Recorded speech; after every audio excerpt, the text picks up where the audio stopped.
एकता परिषद के संयोजक पीवी राजगोपाल को जापान का प्रतिष्ठित निवानो फाउंडेशन पुरस्कार के लिए चुना गया है। यह पुरस्कार जापान की राजधानी टोक्यो में 11 मई को उन्हें दिया जाएगा। 1 करोड़ से ज़्यादा नगद राशि के इस पुरस्कार को लेने एकता परिषद के संयोजक पीवी राजगोपाल वहां जाएंगे। जापान में वो द्वितीय विश्व युद्ध के दौरान परमाणु बम से प्रभावित हिरोशिमा और नागासाकी भी जाएंगे। एकता परिषद के संयोजक का मानना है कि शांति के लिए जापान में बेहतर कार्य हुआ है।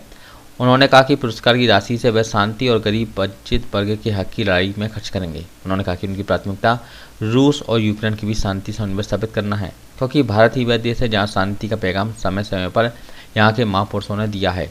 चाहे राष्ट्रपिता महात्मा गांधी की बात हो अथवा भगवान महावीर एवं गौतम बुद्ध, सभी ने शांति बहाली के लिए उल्लेखनीय कार्य किए हैं, जिसके कारण उन्हें आज भी लोग याद करते हैं। एकता परिषद संयोजक का कहना है कि शांति बहाली के लिए वे जॉर्जिया से रूस के लिए पैदल मार्च करेंगे। 500 किलोमीटर की इस यात्रा में भले ही उन्हें रूस की सीमा पर रोक दिया जाए, लेकिन वह अपने शांति के संदेश देकर ही वापस लौटेंगे। किस तरह का पुरस्कार है? क्या चंबल में इस पुरस्कार से क्या फायदा मिल रहा है? ये पुरस्कार तो निवानो अंतर्राष्ट्रीय पुरस्कार है शांति के लिए, शांति और अहिंसा के काम के लिए।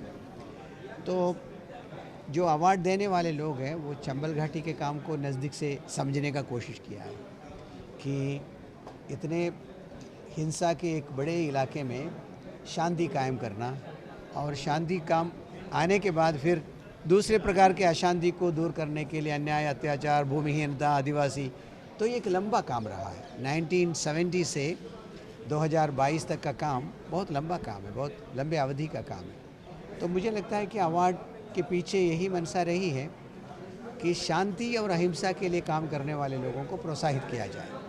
तो ये जो अवार्ड है जो 1 करोड़ 26 लाख रुपया है, उसका एक फ़ंड क्रिएट करने के बारे में सोच रहे हैं, ताकि इसका उपयोग चंबल घाटी के आंदोलनों में तो होगा ही होगा, चंबल घाटी के काम में होगा ही होगा, क्योंकि यहाँ बहुत लोगों को बहुत हाथ को काम चाहिए, बहुत लोगों को ज़मीन चाहिए, बहुत लोगों को न्याय चाहिए।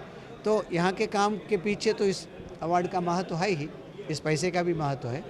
लेकिन चंबल घाटी को हम ऐसा एक केंद्र बनाना चाहते हैं जिससे पूरे देश में जहाँ जहाँ अहिंसा का काम हो रहा है, जहाँ जहाँ शांति का प्रयास हो रहा है, उन सबको मदद कर सके।